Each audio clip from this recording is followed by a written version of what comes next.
Hello and welcome. This is episode number 64, 63. We will figure it out later.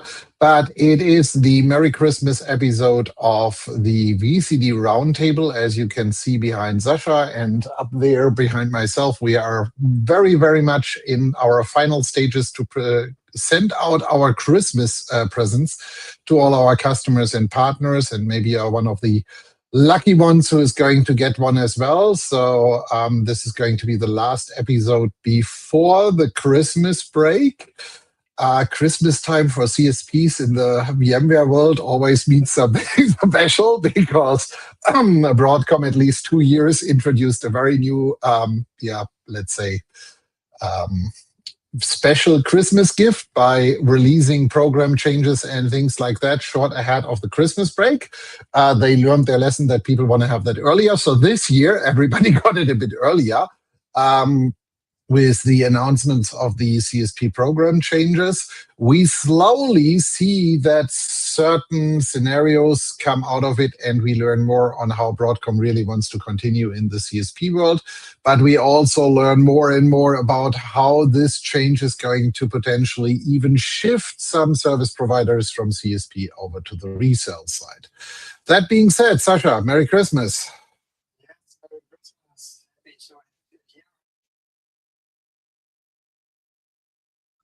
While Sasha is going to fight to find the correct microphone again on his computer, we are going to give him a second. Otherwise, he will get the Christmas hat. Maybe now it works. Perfect. Yes. Welcome to our Christmas podcast of the VCD Roundtable. It's so many discussions currently about VCF and all that stuff around.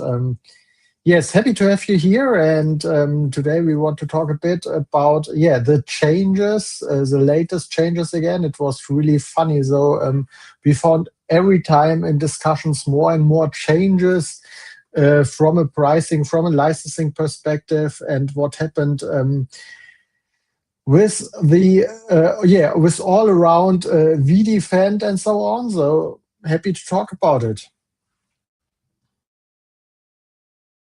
Yeah, so I think the biggest question for everybody is, let's start with the big elephant in the room. What's going to happen to Europe? I think that's the only part where we don't have any clear news. There are people saying there are rumors that in the second week of January, emails are going to go out. There are rumors nothing is going to happen to the EMEA market or EEA, because you need to be very, very careful now with Broadcom, because depending on partner programs, documents, etc., sometimes it's EMEA region, sometimes it's EEA, sometimes it's EEA plus a few countries. So better be very, very careful with where you are headquartered, and what does this mean to you, because one of the things which I already learned is depending on where your headquarter is, your geo is going to be positioned. So whilst Broadcom clearly separates between North America and EMEA, so if you think you're clever, I'm going to quickly open up an office as a CSP in EMEA, shift my headquarter over there, then I'm not going to be affected by all the changes. First and foremost, we are still expecting that all the changes are going to come to Europe as well. Second, the territories are separate from each other. You would need to have an additional CSP contract for that. So, for example, we in ComDivision have a CSP contract for the EMEA region, and we have a CSP contract for the North America region. They are not interchangeable. The same for resell and everything else. So that being said, is we need to wait what's going to happen in the EEA region. However, I'm standing to what I said several times before. I'm expecting it to come one day or another. It's just a matter of time, whether it's going to be another Christmas surprise, whether it's going to be January, February, or whatsoever. Program ends March 27, and latest 3 months before that, Broadcom needs to terminate contracts. So they could even wait until December 26 if they want to. Nevertheless, Sasha, maybe you share some lights into our newest findings on what the changes in the program mean, and what can be done, what can't be done, what are the newest things we know. Yes, so we got a new price list beginning of November, starting with November, and we took a look into that, and we figured out that Now, advanced cyber compliance is included, so we can talk about later what's included in advanced cyber compliance and what are the benefits of it. But the interesting point here was that advanced threat protection was no longer available on the price list, and also Site Recovery Manager was no longer available on the price list. So that was really interesting because this ACC, Advanced Cyber Compliance, there is a footnote which says clearly you need to license it in all your environments. So that means if you as a service provider, you can not only license one cluster and then have a live Site Recovery Manager and can use it for your customers, you also, so you need to license this stage of beginning of November for your complete environment, for your customers' environments, because all the environments must be licensed with ACC. And ACC is a list price of $200 per core. That means if you're taking a look at the US pricing, we have 400 for VCF, 200 for ACC. That means we had 600. Plus, if we want to use vDefend, we are at $800 per core.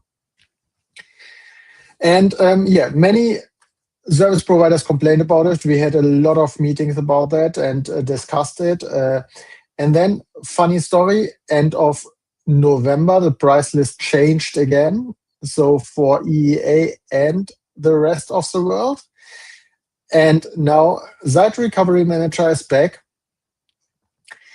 We still have ACC for all of the other features, but also one finding in the current price list is that on one side, advanced threat protection is now included in vDefend. So you don't need to license it separate, but the price raised to $200. Additional to that, for gateway firewall, so in the older or past days, with the old licenses of vDefend, you needed to have 4 vDefend cores per gateway firewall vCPU. And now you need only 3 licenses per gateway firewall vCPU. So, interesting part. Then we try to figure out what happens with all the current licenses on vDefend and gateway firewall. And we got the information from both distributors or ZCMs and also from Broadcom that this only applies to licenses with the new or with the updated licenses now in Europe beginning of January and US beginning of February. So that means if you change your commit or do a new commit, you can still do new commits now if you get it approved. Then you have the new licenses and then all the additional features like advanced threat protection and the 3 cores or 3 licenses per vCPU gateway firewall applies. But that all requires that you get a quote. And that all requires that you can convert your existing contract, which also means you're going to switch from monthly to yearly prepayment and other things. So the big question at the moment for many of these scenarios is if you are not one of the lucky service providers which have the guarantee that they are going to stay in the program and actually be welcome in the program, then the big question is, can you change your contracts anyway? Do you get all the new features or all the new packaging? Or is this something which is already just applicable to any of the new providers? Those are things which are to be found out. And again, what you need to take into consideration, as Sasha says, sometimes the core count changes. Sometimes it's all of a sudden double the price, but therefore more features. The more interesting piece is when we look at the scenarios in the VCD space, and when we especially look at the scenarios on what happened with overage after billing and a lot of other things. For me personally, the big question is like, is Broadcom really capable to actually charge based on all these changes? Because it felt at least like that it is already difficult enough to do the CSP billing for them anyway, which is also from what we were told why they moved from monthly to yearly billing, because the monthly billing is far too complex. And now if we have different contracts with different modules included, with different multipliers on core counts versus versus edge nodes and stuff like that, this is really going to be interesting. What's your take? Do you think they got this handled, or is this difficult? Yeah, that is an interesting question. So when we work with the information that usage meter is only used now to get an overview, and if you need to, if you to figure out if you need to upgrade your commits, I would say they take a look at the output of usage meter and say, hey, you need to raise your commit, but other than that, with automatically stuff and so on, it will be hard to figure out what are new licenses, what are old licenses. Also, how does it look in the license portal? Where can I handle my old licenses and where can I handle my new licenses? Especially if I do a commit, so a core, expand my course in an existing commit on vDefend firewall, for example. How can I see it? And that's not only on the Broadcom side, that's also on the CSP side. How can I handle all of that stuff? How do I say to the environment, hey, that's a new license and that's an old license? So, and additional to that, if I'm working with VCF and going to VCF 9 now, I need to take a look if there is an option to differentiate between the different clusters or the different services I use. And also, where can I configure what's a gateway firewall with old and new licenses? Yeah, it will become interesting. Yeah, so that's always the problem when it at least feels like that people come up with a licensing model who don't have to care about the billing process in the end. It's a lot easier in the enterprise space where you have the situation that people would just actually buy a specific license and then use it or something else. CSP is different. However, what we can see with all the changes in the program, Broadcom is clearly trying to make the CSP program as near to the enterprise program as possible. So that is, I think, from that perspective, going to be much more aligned moving forward. Any other big changes on the licensing side before we talk a bit about whether someone is a CSP or not? No, I think that's the points we have figured out from a licensing perspective. Good. So the next part is, and this is where coming back to the early days, somewhere last year, where Broadcom asked people, is like, do you want to be a reseller or a CSP? Where people had to take decisions. And yes, totally understood. For many, it's actually, if they would have known back then that the program would change again, they would have potentially taken different decisions. But here is the point, is from the discussions we have had with Broadcom the last couple of weeks, it becomes more and more clear that depending on who you talk to, you get different answers on whether something is resell or CSP. So one of the things we are currently working on is actually building a matrix with, I think it's 10,000 of combinations. From operating models, who does manage what, who gets access to what, where is it operated, who owns the hardware and everything else, to basically give that matrix back to Broadcom and actually ask is like, okay, this is our understanding of the licensing.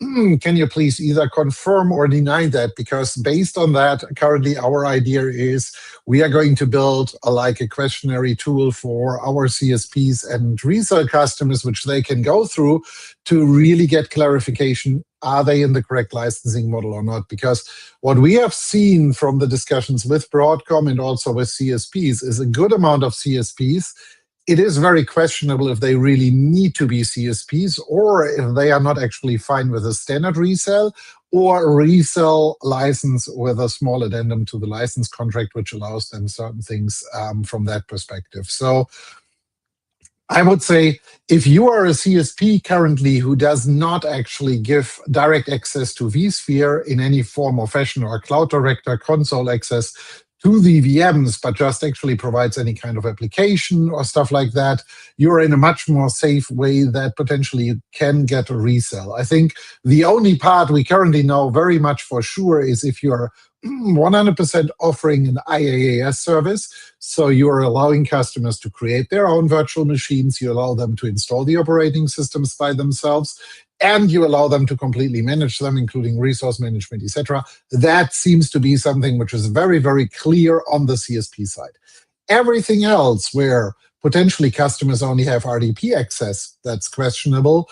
If they have API access, if it's a custom developed application versus an industry standard application, that is where we are currently in a gray area, and there might not even be a generic answer for everybody. But what we can only suggest is every service provider who seems to be affected by that or who wants to actually get into that discussion, please reach out to us. Actually, send us your story on what you see, what your business model looks like, and then we can actually, from there, try to work that into our metrics. And as soon as we have answers from Broadcom, actually get answers back to you. In the end, as we heard in the last couple of weeks, this might be a case-by-case decision even for Broadcom. So this might not end up in something where there is really a generic yes-no list. So it's not a binary decision like many other scenarios with Broadcom. But there is an option to actually get that solved. On the other side, the first of the, let's say, remaining CSPs also have started to bring up programs, and they can make them work. If you're looking into opening that discussion with someone, it's like, if you are with us, we are going to figure out how we handle that and how we hand you over to one of these. But if we don't make it ourselves, but that's even still up in the air.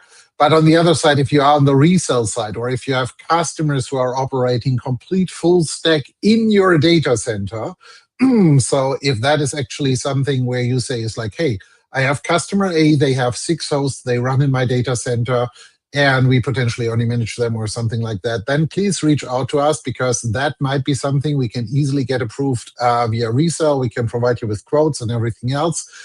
Just ping us and we can look into your specific case.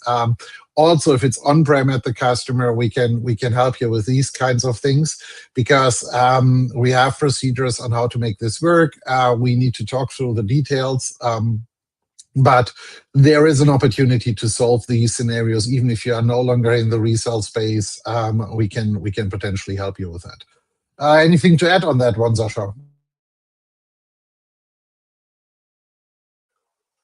I think you covered all of that. The important part is, and that's what we're currently discussing with a lot of service providers globally, is on the one part, if you are in the US, if you have your cancellation of all of that, we need to figure out which is the right way for you, how does your business currently look like? Because there are so many different service providers kinds on how to handle the business.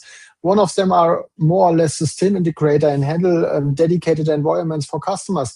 Other ones have shared environments running only services on top of it. So Active Directory services, but it's only for logging in. Nothing works with this servers by themselves or logging in, or no customer have access to the servers that are running there. So many different combinations, and we were sitting down the last 2 weeks and brainstormed a lot with different service providers, with different enterprises, who were used to CSP licenses in the past, and also with our team and partners. And we are now on a part where we say, hey, we have more than 45,000 combinations that must be covered in the different scenarios. So who is owning the data center? Who is managing the devices? Who has administrative access to the infrastructure, to the servers? And what are my customers really want? And who is owning the hardware? That's also a big question currently. And with all of that combinations, on top, we have the different teams on the Broadcom side, from the service provider and the resale side. And from a feeling, it looks like more or less CSP side wants to go down with the number of CSPs. We see it clearly in the US, and from my personal perspective, we also will see it in the next weeks or months in Europe, in EEA. But I think overall, and when we talk with the resale team, nobody will really lose customers or want to lose customers to different platforms. And so from that perspective, we will work really hard to figure out what is the best way for you and what is the future way for you to go with Broadcom licenses. Because that's what we got out of 99% of the meetings, where the customers clearly said, I don't want to change my infrastructure. I want to go with VMware. I need VMware. I can't run my business without VMware. But they really love it. And the point is, we have some customers, CSP is the only business. Then we can discuss about M&A, but that's their business, that's their life. They created that company, grows it, and so on. And it's not easy to sell the complete business. On the other side, we have system integrators where CSP business or handling or supporting customers, running virtual machines for customers in their environments. That's only, let's say, 10, 20, 30%. But it's an important business. And they also clearly say, hey, we need this infrastructure and we only can run it with VMware because, for example, we have problems to do the migration on another platform. We have problems with backup. We had a discussion with a few developer companies who clearly said, we tested all of the other hypervisors and we have so many problems with snapshots. Try to create 3, 4, 5 snapshots and then delete one in the middle. On most of the hypervisors, it's not possible. And all of that, all the teams are educated, they're feeling really, really well, and they love all the story of VCF 9 and want to go that way. And I think we should, everyone, on a Broadcom side, on a partner side, on a customer side, work really hard to find solutions for every dedicated customer to see how can we handle it that they can stay as VMware, as a partner or a customer. Most of them doesn't care. They are not, so when we say, hey, maybe your scenario is an end user or end customer scenario, they are really happy to go with resale. They don't need to be a partner. They don't need to have this icon on their website, hey, I'm a VMware partner. They want to use the product, and that's the point. Well said. Well said. I think that's more or less the situation everybody is in. We would have loved to have more details by now, but I think there is enough perspective. As Sasha said, as I said, is if you're depending on your business, feel free to drop us an email, to drop us a direct message over social media, or set up a meeting, and then we can go through your scenario and identify whether this is an option which really needs to stay in CSP and resell. We are happy to actually take your specific case then forward. What we can't fix is if you are purely an IaaS provider and you're no longer in the program, then the only way is potentially the M&A way with one of the partners. We have reviewed the programs from 1 or 2 of the larger CSPs who are actively doing M&A. We are happy to give advice in that scenario, but it really needs to be a solid business model. It needs to be a sustainable business model, and it shouldn't be. You should be clear whether you're selling off your complete business or are willing to go into a competition here from that perspective. So that being said, I think that covers it all. I think we will get another VCD release before the Christmas break. I haven't seen an email yet, but it should actually be out in the next couple of days. But that's still not bringing us VCF 9, isn't it, Sasha?